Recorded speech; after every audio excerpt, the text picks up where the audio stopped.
In this topic, we are going to see types of matrices. In last lecture, we have seen what is matrix, different operations regarding matrix like addition, subtraction, matrix, scalar multiplication, multiplication of two matrices. In this topic, we are going to see types.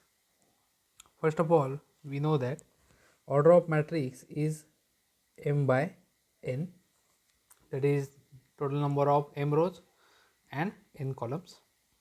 Similarly, if m and n are same, that is m number of rows and number of columns are same, then order will be obviously m by m. This matrix is known as square matrix, now denoted by matrix A m by m. Now m can be any natural number like 2 by 2, 3 by 3, okay, 4 by 4, 1 by 1. This 1 by 1 is also a square matrix because number of rows and number of columns are same. Here we can see A is a matrix of order 2, B is a matrix of order 3, but C is a matrix of order 2 by 3 is not a square matrix. जर का matrix मधले सर्व element जर का 0 असतील, मग तो matrix square असो किंवा जनरल मॅट्रिक्स असो, जर का मॅट्रिक्समधले सर्व इलिमेंट 0 असतील तर त्याला आपण झिरो मॅट्रिक्स किंवा नल मॅट्रिक्स म्हणतो. आणि ह्याचं नोटेशन हे 0 म्हणा किंवा मोठा ओ म्हणा. ओके, मोस्टली आपण त्याला झिरोच म्हणतो. झिरो हा नंबर नसून हे आता नोटेशन आहे. आजपर्यंत आपण झिरो म्हणजे नंबर ॲझ्युम केलेला आहे. झिरो हा नंबर आहे, परंतु तो फक्त आरमध्ये और सेट ऑफ कॉम्प्लेक्स नंबर्स. इथे झिरो हा झिरो मॅट्रिक्स आहे. ऑर्डर काही असू शकते, 1 by 1 matrix, 1 by 2 matrix, 2 by 3 matrix, 3 by 2 matrix, any m by n matrix must containing all elements 0 is non as zero matrix. त्यानंतर डायगोनल मॅट्रिक्स. डायगोनल मॅट्रिक्स म्हणजे काय? पहिल्यांदी तो स्क्वेअर मॅट्रिक्स हवा. त्या स्क्वेअर मॅट्रिक्समध्ये जे नॉन डायगोनल इलेमेंट्स आहेत, आता आपल्याला माहिती आहे जर का स्क्वेअर असेल तर त्याच्यात 2 डायगोनल येतात. रेक्टँगल असेल तर त्याच्यात 2 डायगोनल येतात. ओके, तर त्यातला एक डायगोनल म्हणजे हा हा आपण मोस्टली ॲझ्युम करतो. आता बघा 1 0 0 2 ह्याच्यामध्ये हा डायगोनल आहे. डेफिनेशन काय आहे? तर नॉन डायगोनल इलेमेंट्स जे काही असतील ते सर्व 0 हवेत डायगोनलमध्ये. त्याच्यामुळे काय होतं, आपला डायगोनल त्याच्यात क्लिअरली दिसून जातो. ओके, 2 0 0 0 याच्यामध्ये हा डायगोनल आहे. डायगोनल सोडून इलेमेंट आपल्याला 0 हवेत. आता ह्याच्यामध्ये जर का डायगोनलला जर का 0 इलेमेंट असतील तर काय? तर आपली डेफिनेशन काय सांगते? Square matrix having all non diagonal entries 0. आपण नॉन डायगोनल एंट्रीज बघायच्या, त्या जर का 0 असतील तर त्याला आपण डायगोनल मॅट्रिक्स म्हणणार. आता ह्याच्यामध्ये जर का डायगोनल इलेमेंट काही असू शकतात, एकतर ते नॉन झिरो असतील किंवा 0 असतील. जर का 0 असतील तरी तो डायगोनल झाला, नॉन झिरो असेल तरी ते डायगोनल झाले. ओके, तर डेफिनेशन आपण इथे बघायची. इन जनरल आपण काय म्हणतो? AIJ matrix m by m. AIJ is 0 for I not equal to J. आपण पहिल्या लेक्चर्समध्ये आपण मॅट्रिक्सचे नोटेशन बघितले होते. A11, A12, A13, A21, A22, A23, A31, A32, A33. आता ही ज्याच्यामध्ये A11 असं आपण जे लिहितो त्यालाच आपण इन जनरल AIJ असंही लिहू शकतो. आता याच्यामध्ये जे डायगोनल एलिमेंट्स आहेत हे कसे दिसत आहेत? तर A11, A22, A33 म्हणजे आय आणि जे हे दोन्ही सेम आहेत. ओके, तर नॉन डायगोनल एलिमेंट कसे दिसणार? तर I is not equal to J. I जर का जेपेक्षा वेगळा असेल तर ते झाले नॉन डायगोनल एलिमेंट्स. ओके, तर असे जे काही नॉन डायगोनल एलिमेंट्स असतील हे सर्व 0 हवेत. Okay, diagonal elements may or may not be 0. डायगोनलबद्दल ते काहीच बोलत नाही आहेत. नॉन डायगोनल एलिमेंट आपल्याला 0 हवेत. एकदा डायगोनल मॅट्रिक्स आला त्यानंतर एक स्केलर मॅट्रिक्स म्हणून टाईप येतो. स्केलर मॅट्रिक्स म्हणजे काय? तर डायगोनल मॅट्रिक्सच whose all diagonal entries are same. म्हणजे 1 0 0 2 हा डायगोनल मॅट्रिक्स आहे, पण हा स्केलर मॅट्रिक्स नाही. का नाही? तर ह्याचे जे डायगोनल इलेमेंट्स आहेत हे वेगवेगळे आहेत. एका ठिकाणी 1 आहे, एका ठिकाणी 2 आहे. हे दोन्ही इलेमेंट जर का सेम असतील तर आपण त्याला स्केलार मॅट्रिक्स म्हणतो. स्केलार मल्टिपल केल्यामुळे स्केलार मॅट्रिक्स मिळतो. सिमिलरली हा सुद्धा स्केलार मॅट्रिक्सच आहे, कारण पहिली गोष्ट हा डायगोनल मॅट्रिक्स आहे, कारण याचे नॉन डायगोनल इलेमेंट 0 आहेत. डायगोनलला जो काही इलेमेंट आहे 0 हा दोन्हीकडे सेम आहे, त्याच्यामुळे हा झाला स्केलार मॅट्रिक्स. जो 0 मॅट्रिक्स इज ऑलवेज, तर आपण आता असं म्हणू शकतो की 0 matrix is always scalar matrix. त्यानंतर आयडेंटिटी ऑर युनिट मॅट्रिक्स हा खूप इम्पॉर्टंट आहे. Diagonal matrix whose all diagonal entries are 1. थोडक्यात डायगोनल मॅट्रिक्स हवा, डायगोनलनंतर स्केलार मॅट्रिक्स हवा. या स्केलार मॅट्रिक्समध्ये जर का स्केलार एंट्रीज, त्याच्या ज्या डायगोनल ज्या एंट्रीज आहेत या जर का 1 असतील तर त्याला आपण आयडेंटिटी मॅट्रिक्स म्हणतो. ओके, त्याची डेफिनेशन आपण काय म्हणतो, मॅट्रिक्स या मॅट्रिक्ससाठी नोटेशन आपण आय वापरतो. I collection of A I J M by M order. A I J is 0 for I not equal to J, म्हणजे नॉन डायगोनल इलेमेंट्स हे नेहमी 0 येतील.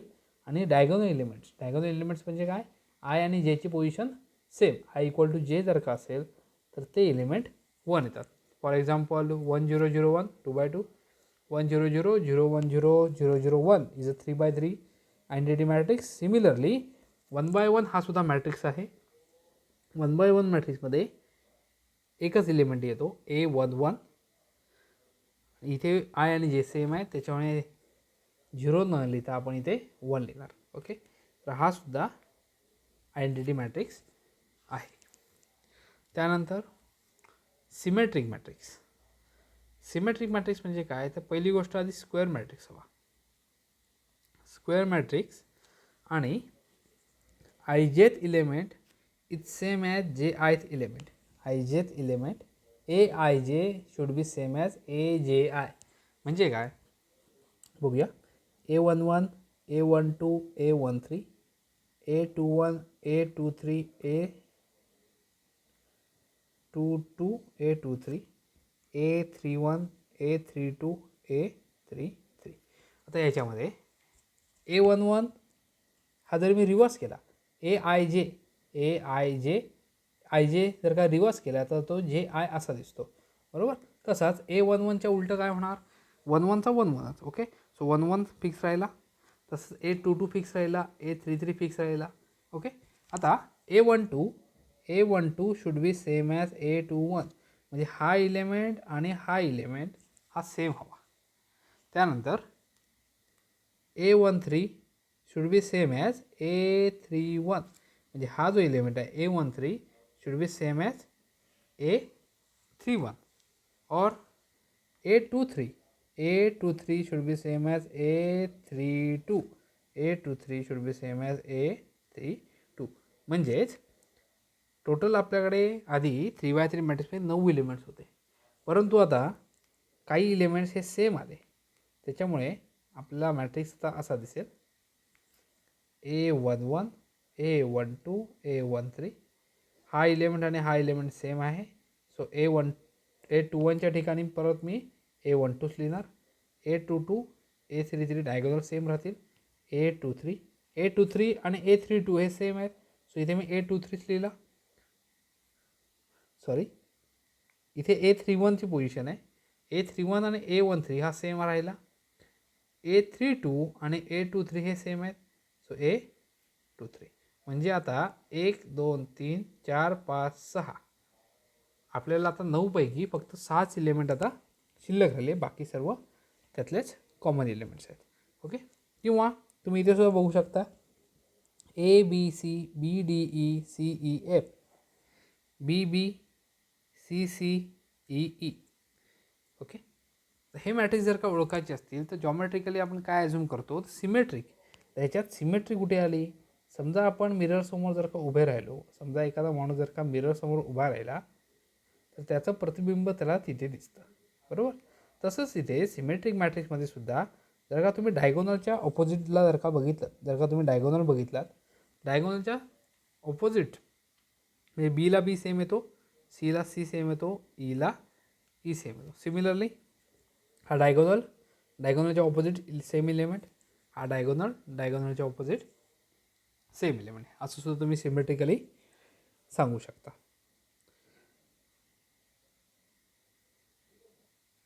आता याच्यामध्ये जर का डायगोनल मॅट्रिक्स असेल तर डायगोनल मॅट्रिक्स आपल्याला माहिती आहे, डायगोनल मॅट्रिक्समध्ये नॉन डायगोनल एलिमेंट्स हे नेहमी 0 येतात. नॉन डायगोनल एलिमेंट्स हे नेहमी 0 येतात आणि 0 हा 0ला इक्वल आहे. त्याच्यामुळे every diagonal matrix is always a symmetric matrix. त्यानंतर skew symmetric matrix. Skew symmetric matrix म्हणजे काय? सिमेट्रिकमध्ये काय आलं, A I J should equal to A J I. तसं आता स्क्यू सिमेट्रिक मॅट्रिक्समध्ये फक्त त्याच्या opposite, A I J should be same as A J I, बरोबर आहे, फक्त त्याला रिव्हर्स साईड मायनस. ओके. हां, सिमेट्रिक मॅट्रिक्समध्ये ए आणि ए ट्रान्सपोज हे सेम येतात. तुम्ही ऑब्झर्व करू शकता, ए आणि ए ट्रान्सपोज नेहमी सेम येतात. तसंच स्क्यू सिमेट्रिक मॅट्रिक्समध्ये A I J is same as minus A J I, त्याच्यामुळे A is equal to minus of A transpose. A is equal to minus of A transpose. आता ह्याच्यामध्ये डायगोनल एलिमेंट्स काय येतात?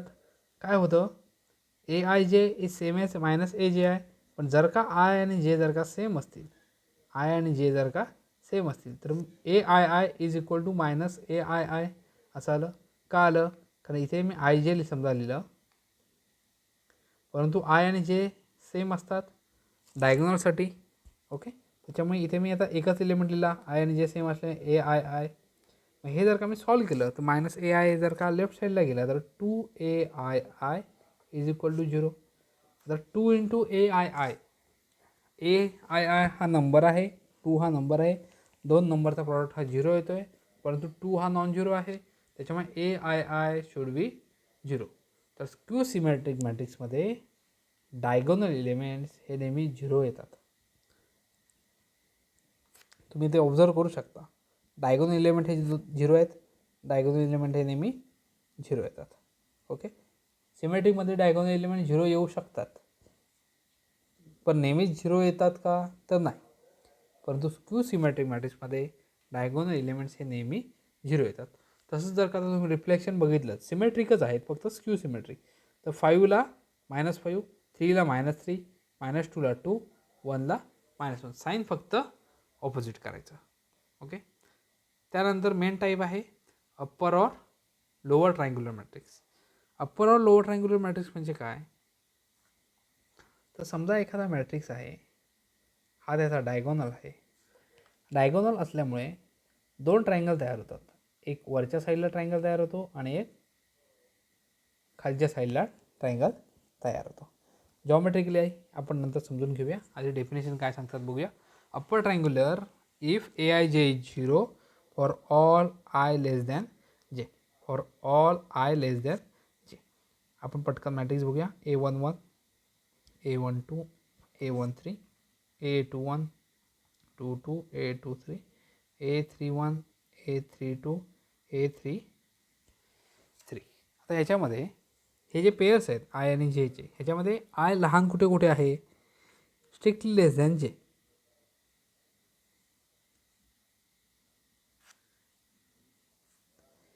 तर आता इथे अप्पर ट्रायंग्युलर कधी आहे? If A I J is 0 for all I greater than जे. आय जर का जेपेक्षा जिथे जिथे मोठा आहे, स्ट्रिक्टली मोठा आहे, ते सर्व एलिमेंट 0 होतील. तर आता अप्पर ट्रायंग्युलरमध्ये A21 इथे 2 is greater than 1, A31 3 is greater than 1, A32 3 is greater than 2. हे सर्व एलिमेंट कंपल्सरी 0 होतील. ओके. हे सर्व एलिमेंट कंपल्सरी 0 होतील. मग इथे अप्पर ट्रायंग्युलर का म्हटलं आहे? जर का डायगोनलच्या खालचे एलिमेंट जर का 0 झाले तर अप्पर ट्रायंग्युलर अशासाठी म्हटलं आहे, खालचे डायगोनलच्या खाली जे काही 3 एलिमेंट आहेत, 3x3 मॅट्रिक्स असल्यामुळे 3 एलिमेंट आहेत. तर डायगोनलच्या खाली जे 3 एलिमेंट शिल्लक राहिलेत ते सर्व 0 झाले. ते 0 झाल्यामुळे आपल्याला वरच्या साईडला, अप्पर साईडला एक ट्रायंगल दिसतो. त्याच्यामुळे याला आपण अप्पर ट्रायंग्युलर मॅट्रिक्स म्हणतो.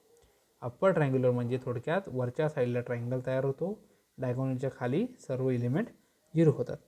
त्याच प्रकारे lower triangular means what? A I J is 0 for all I less than J. म्हणजे A12, A13, A23 इथे बघा 1 is less than 2, 1 is less than 3, 2 is less than 3. या 3 ठिकाणी इलिमेंट 0 होतील. म्हणजे थोडक्यात लोअर ट्रायंग्युलरमध्ये काय झालं, ट्रायंगल लोअर साईडला तयार झाला आणि डायगोनलच्या वर सर्व इलिमेंट 0 झाले. एक्झाम्पल बघा, हा डायगोनलच्या खाली 0, वर ट्रायंगल तयार झाला. हा डायगोनलच्या खाली 0, वर ट्रायंगल तयार झाला. हा डायगोनल अप्पर और लोअरसाठी स्क्वेअर मॅट्रिक्स गरजेचा नाही आहे. ओके, तर इथे डायगोनल काय येतो, तर पहिल्या इलिमेंटपासून खालच्या इलिमेंटपर्यंत जॉईन करायचे. कॉर्नर टू कॉर्नर इथे येत नाही कारण हा स्क्वेअर मॅट्रिक्स नाही आहे. ओके, सो 3, 1 हा डायगोनल झाला. या डायगोनलच्या खालचे सर्व एलिमेंट 0 आहेत का, तर हो आहेत. ओके, अप्पर ट्रायंग्युलरच्या डेफिनेशनमध्ये वरच्या साईड्सबद्दल काहीच बोलत नाहीत. डायगोनलच्या वर काय आहे, डायगोनलच्या वर नॉन 0 असेल, 0 असेल, काही असेल, त्याबद्दल काहीच बोलत नाही. अप्पर ट्रायंग्युलर म्हणजे काय, तर डायगोनलच्या खालचे सर्व एलिमेंट 0 हवेत, मग वर काही असो. तसंच इथे बघितलं तर डायगोनलच्या वर पण 0 आहे, खाली पण 0 आहे. डेफिनेशन काय सांगते, डायगोनलच्या खाली 0 आहे का, तर हो आहे, upper triangular. Okay, similarly lower triangular, डायगोनलच्या वर 0, त्याच्यामुळे खालच्या साईडला ट्रायंगल तयार झाला. डायगोनलच्या वर सर्व एलिमेंट 0, त्याच्यामुळे खालच्या साईडला ट्रायंगल तयार झाला. सिमिलरली इथे डायगोनलच्या वर सगळे 0 आहेत का, हो आहेत, डायगोनलच्या वर सगळे 0 आहेत, खाली एक ट्रायंगल तयार झाला. आता इथे बघा, हा 0 मॅट्रिक्स आहे, मग लोअर ट्रायंग्युलर आहे का, तर डायगोनल बघितला मी, डायगोनलला काही असू शकतं. ओके, तर या डायगोनलच्या खाली 0 आहे का, सॉरी, या डायगोनलच्या वर 0 आहे का, तर आहे. जर का आहेत तर हा झाला लोअर ट्रायंग्युलर मॅट्रिक्स. आता तुम्हाला समजलं असेल, जर का मॅट्रिक्स डायगोनल मॅट्रिक्स असेल तर तो अप्पर ट्रायंग्युलर पण येतो आणि लोअर ट्रायंग्युलरसुद्धा येतो. 0 मॅट्रिक्स हा डायगोनल मॅट्रिक्स आहे. डायगोनल मॅट्रिक्स हे अप्पर येतात, तसेच लोअर ट्रायंग्युलरसुद्धा येतात. त्यानंतर इन्व्हर्टेबल और नॉन सिंग्युलर मॅट्रिक्स. एखादा मॅट्रिक्स असेल, त्याचा डिटर्मिनंट जर का नॉन 0 आला, मॅट्रिक्सचा डिटर्मिनंट जर का नॉन 0, आता डिटर्मिनंट आपण 12वीमध्ये शिकलेलो आहोत. जर का आपण विसरलेलो असतो तर पुढच्या टॉपिकमध्ये आपण डिटर्मिनंट समजून घेऊ. डिटर्मिनंट जर का एखाद्या मॅट्रिक्सचा नॉन 0 आला तर त्याला आपण इन्व्हर्टेबल म्हणतो किंवा नॉन सिंग्युलर मॅट्रिक्स म्हणतो. त्याचप्रमाणे जर का एखाद्या मॅट्रिक्सचा डिटर्मिनंट 0 आला तर त्याला आपण नॉन इन्व्हर्टेबलचे उलटं नॉन इन्व्हर्टेबल, सिंग्युलरचे उलटं नॉन सिंग्युलर. जर का एखाद्या मॅट्रिक्सचा डिटर्मिनंट 0 आला तर तो नॉन इन्व्हर्टेबल किंवा सिंग्युलर मॅट्रिक्स असतो. आणि डिटर्मिनंट काढण्यासाठी आपल्याला स्क्वेअर मॅट्रिक्सच हवा आहे. जर का मॅट्रिक्स स्क्वेअर मॅट्रिक्स नसेल तर आपण डिटर्मिनंट काढू शकत नाही. तर या टॉपिकमध्ये आपण वेगवेगळे टाईप्स बघितलेले आहेत. या टाईपचा उपयोग करून आपण पुढे रो एकलॉन फॉर्म बघणार आहोत. तर पुढच्या टॉपिकमध्ये आपण भेटूया. थँक्यू.